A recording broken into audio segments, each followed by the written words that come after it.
Yer tarixidagi eng ulkan jonzot. Bu 180 tonnalik bahaybat ko'k kit. Uning yuragi mashina kattaligida va bu yurak daqiqasiga atigi 5 marta uradi. Ko'k kit 500 metr chuqurlikkacha shong'iy oladi. U yerdagi bosim odam suyagini maydalab tashlaydi. Uning ovozi esa okean bo'ylab yuzlab kilometrlar uzoqqa tarqaladi. Ko'k kit sut emizuvchilar sinfiga mansub.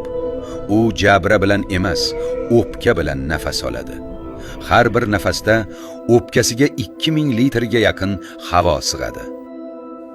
Shu bitta nafas unga suv ostida 1 soatgacha qolish imkonini beradi. Uning qon tomirlari shunchalik kengki, ichida odam bemalol harakat qila oladi. Shuncha ulkan bo'lishiga qaramay, bu bahaybat jonzot pashsha kattaligidagi planktonlar kril bilan oziqlanadi.